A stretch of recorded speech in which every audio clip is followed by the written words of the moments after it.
Bonjour à tous, c'est Rémi et bienvenue dans cette nouvelle vidéo.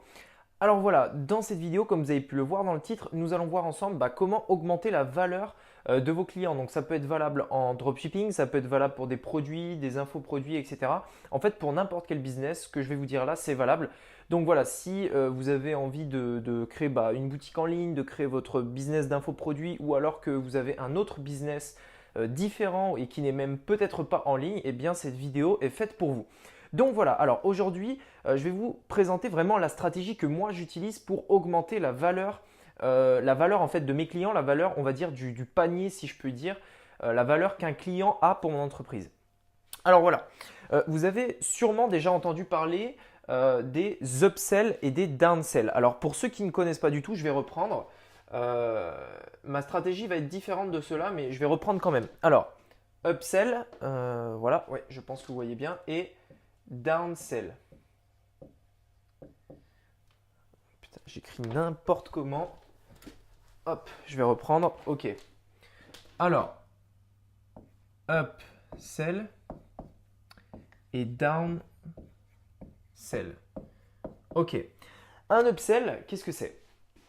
L'upsell, en fait, c'est de vendre un produit en fait plus cher que ce que vous avez déjà vendu. Alors, je vous rappelle que ici, le sujet de cette vidéo, c'est d'augmenter la valeur de notre client. Ça insinue qu'on a déjà un client, ça insinue qu'on a déjà quelqu'un qui a acheté sur notre boutique ou sur n'importe quel business. Imaginons que je vende des montres. Alors, je vends des montres, allez, on va dire 20 euros la montre. Non, pas des, je ne vais pas prendre l'exemple des montres, je vais prendre l'exemple des chaussures. Imaginons que je vende des chaussures à 20 euros. Là, du coup, j'ai le choix. Soit, là, du coup, en fait, on va pouvoir faire un upsell à, par exemple, 30 euros. Donc, en fait, l'upsell, ça va être un produit qui est similaire à celui-là. Par exemple, une autre paire de chaussures, par exemple, une paire de chaussures en cuir, etc. Mais une paire qui est plus chère que la paire que mon client vient d'acheter. Et le downsell, c'est l'inverse, qui est moins cher. Hop. Ça, c'est une stratégie, si vous voulez, pour augmenter la valeur du client. C'est-à-dire qu'à la base, le client vient acheter une paire de chaussures à 20 euros et il repart avec deux paires pour une valeur totale de 50 euros. C'est un exemple. Ou alors deux paires pour une valeur totale de 30 euros.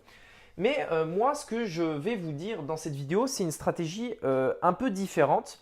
C'est une stratégie, ce qu'on va appeler le cross-sell. Alors, le cross-sell, donc comme ça, hein, cross-sell, qui est beaucoup moins connu, je trouve, et qu'on parle beaucoup moins que l'upsell et le downsell. Cette stratégie, en fait, elle va consister à vendre quelque chose qui est en lien avec le produit que la personne vient d'acheter, qui n'est pas le même, mais qui est en lien. Je m'explique. Imaginons que j'achète des chaussures. Hop, j'achète des chaussures. Tac. Ça, c'est le produit que mon client vient d'acheter. Et bien, ce que je vais pouvoir lui proposer, c'est par exemple des chaussettes. C'est par exemple des lacets. C'est par exemple, vous savez, une sorte de cire une cire pour les chaussures en cuir, etc., etc. Voilà. En fait, là, on a vraiment plein de produits en lien avec le produit qu'on vient de vendre. Ça, c'est du cross-sell. Et en fait, moi, je vais beaucoup utiliser cette stratégie pour augmenter la valeur de mon client, tout simplement. Alors, je vais vous prendre un exemple très concret avec la publicité Facebook et comment justement mettre tout ça en place. Notamment pour une boutique Shopify, mais vous allez pouvoir voir que ça peut se mettre en place pour vraiment tout. Donc, la stratégie vraiment que j'utilise, ça va être ça. J'ai donc une publicité Facebook. Donc, publicité Facebook. Ma publicité Facebook va diriger vers une page de collection. Ce que j'appelle une page de collection, c'est par exemple, j'ai des chaussures vertes, j'ai des chaussures jaunes, j'ai des chaussures noires, etc. En fait, c'est une collection de chaussures avec différentes variantes. Donc là, je vais mettre collection chaussures. Voilà, ça, c'est ma page de collection. Je vais faire du trafic de Facebook vers cette page de collection et ça va me générer des ventes. Maintenant, je vais faire une deuxième collection. Une deuxième collection. C'est toujours sur la même boutique. Là, on est sur une seule et même boutique. Ok. Donc là, je fais une publicité Facebook. Et cette publicité Facebook va diriger vers la page de collection chaussettes, par exemple. Hop. Et bien sûr, il y aura des gens qui vont acheter mes chaussettes. Ok. Ensuite, pareil, publicité Facebook, une autre page de collection et cette fois, il y a, c'est pas des chaussures, c'est pas des chaussettes, mais ça va être par exemple des lacets. C'est-à-dire que je vais avoir différents lacets, différentes tailles, différentes couleurs, etc. Et donc les gens peuvent choisir en fait dans cette collection le lacet parmi ceux que je propose qui les intéresse. Ça va être la stratégie. Maintenant, quel est en fait le moyen? Quelle va être la solution pour augmenter la valeur des clients qui achètent mes chaussures? Les clients qui achètent mes chaussettes, comment je vais pouvoir augmenter leur valeur? Et les clients qui achètent mes lacets, comment je vais pouvoir augmenter la valeur? Parce qu'un lacet, imaginons que je le vende 10 euros, j'aimerais bien pouvoir en vendre quelque chose d'autre pour augmenter le panier de mon client. Quelque chose de très important. Eh bien en fait, c'est tout simple. Toutes les personnes qui ont acheté des lacets, je vais leur proposer s'ils veulent acheter des chaussettes ou s'ils veulent aussi acheter des chaussures. Toutes les personnes qui ont acheté des chaussettes, je vais leur proposer si elles veulent acheter des lacets et si elles veulent acheter des chaussures. Et toutes les personnes qui ont acheté des chaussures, bah bien sûr, je vais leur proposer d'acheter des chaussettes et des lacets.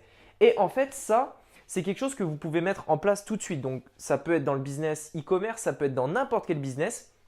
En fait, vraiment séparer en fait tous vos types de produits. Donc, typiquement, par exemple, si j'avais un magasin de vêtements et que je vendais, enfin un magasin de chaussures et que je vendais des chaussures, bah, je ferais un rayon chaussures, un rayon chaussettes et un rayon lacets. Et dans chacun des rayons, je mettrais une sorte de message pour emmener vers l'autre rayon. C'est-à-dire que les personnes qui vont se diriger vers le rayon chaussures, je vais mettre un message pour leur dire allez voir aussi nos chaussettes et nos lacets. Les personnes qui vont voir les lacets, je vais leur dire allez voir aussi nos chaussures et nos chaussettes, etc. Eh bien en fait ça va marcher pour les commerces, mais ça marche aussi pour tout ce qui est e-commerce, tout ce qui est boutique en ligne parce que ça va vous permettre en fait en fait c'est comme si vous aviez 3 boutiques séparées et que vous vendiez en fait que chacune de ces boutiques vendait à ses propres clients parce que les clients qui achètent des chaussettes c'est peut-être pas forcément les mêmes que ceux qui achètent des lacets. Par contre, ils ont tout de même une sorte de lien, c'est quand même assez lié. Et ce qu'on va pouvoir faire c'est augmenter justement la valeur de nos clients en leur proposant des produits qui ressemblent en fait et qui sont tout de même quand même au sein d'une seule et même boutique. Alors, en fait, quel est l'intérêt de ça? Hop, je vais tout effacer. Voilà. Je regarde le temps de la caméra. Ok. Alors, si vous voulez, pour toutes les entreprises, il y a deux points vraiment que vous devez essayer d'améliorer tout le temps. Le premier point, c'est la small time value. Ça, c'est en gros la valeur court terme qu'a un client pour vous. C'est-à-dire que quand le client, avec la publicité Facebook, vous l'attirez sur votre site, combien en moyenne il dépense tout de suite en fait, en instantané, le jour même où il vient en fait. Quel est votre panier? En gros, c'est le panier moyen. De combien il est? On va dire par exemple 20 euros. Et le deuxième point qui est beaucoup plus dur en fait à évoluer, c'est la long time value. C'est-à-dire sur 1 an, sur 10 ans, sur 20 ans, combien vaut un nouveau client pour votre entreprise? Bah, peut-être que ce n'est pas 20 euros, mais peut-être que ça va être par exemple 200 euros. Si par exemple je prends l'exemple de McDonald's, par exemple, un client court terme, ça va leur coûter peut-être, ça va leur rapporter peut-être 10 ou 12, 13 euros. Voilà, c'est le prix d'un menu à peu près. Par contre, sur le long terme, peut-être que ça rapporte peut-être 1000 euros par an, un seul client. Donc en fait, quand ils font de la publicité sur Facebook, sur les affiches dans la rue, etc., eux, ce qu'ils regardent, c'est pas ça. Ils ne regardent pas que leur client qui va venir va leur rapporter 10 euros. Non, ils regardent que c'est un nouveau client qui va rapporter sur l'année plus de 1000 euros. Et en fait, les upsells, les downsells, etc., ça permet d'augmenter ça. Ça, c'est les upsells up et downsell. Ça permet d'augmenter la small time value, c'est-à-dire que la personne achète et tout de suite vous lui proposez un produit plus cher, ou alors un produit moins cher, etc., qui va lui permettre d'augmenter son panier moyen instantanément. Et pour augmenter la long time value, c'est les cross-sell. Et ça, c'est quelque chose de vraiment très très puissant. D'ailleurs, les cross-sell, vous pouvez même l'utiliser pour augmenter le panier court terme. Et ça, c'est vraiment quelque chose de très puissant parce que vous allez pouvoir… en fait, il y a plusieurs points bénéfiques. Le premier point, c'est que vous montrez à votre client que vous n'êtes pas bon que pour faire des lacets, que pour faire des chaussettes, que pour faire des chaussures, etc. Mais que vous avez plusieurs compétences. Et quand vous connaissez la valeur long terme de vos clients, eh bien, vous pouvez vous permettre de dépenser beaucoup plus parce que vous savez que dans la durée, sur un an, sur 10 ans peut-être, je ne sais pas, eh bien votre client va vous rapporter beaucoup, beaucoup d'argent. Et ça, c'est vraiment quelque chose de très important à mettre en place. Alors voilà, donc ça, c'était vraiment pour la théorie. Maintenant, le dessin que je vous ai fait tout à l'heure, donc vous savez, publicité Facebook vers une collection, une autre publicité Facebook vers une autre collection, une troisième publicité Facebook vers une troisième collection, etc., etc. Vous pouvez faire autant de collections que vous voulez. Et ça va vous permettre d'avoir une boutique en fait qui non seulement fait des tests et qui teste en fait quelle collection marche la mieux. Et à partir du moment où vous avez 2, 3, 4 ou 5 collections qui fonctionnent, eh ben, vous pouvez mélanger tout ça et augmenter le panier moyen de vos clients pour tout simplement proposer à ceux qui ont acheté telle collection une autre collection qui est en lien, etc. Et ça va vous permettre d'avoir vraiment une boutique très rentable sur le long terme. La stratégie que j'utilise, elle est vraiment différente de ce que vous avez souvent dû entendre parce que très souvent, on vous dit, voilà, tu trouves un produit gagnant et ce produit, ensuite, une fois que tu as trouvé un produit gagnant, tu augmentes la publicité et du coup, tu vas pouvoir avoir une boutique rentable en vendant un ou deux produits qui marchent super bien. Ma stratégie, elle est totalement différente. Ma stratégie, elle est de vendre en fait des collections, de promouvoir des collections et non pas des produits. Et vous essayez, faites les tests, vous verrez que c'est une stratégie qui fonctionne très bien et c'est une stratégie qui est très peu utilisée, donc les gens n'ont pas l'habitude et quand quelque chose est nouveau, en fait, généralement, ça fonctionne très bien.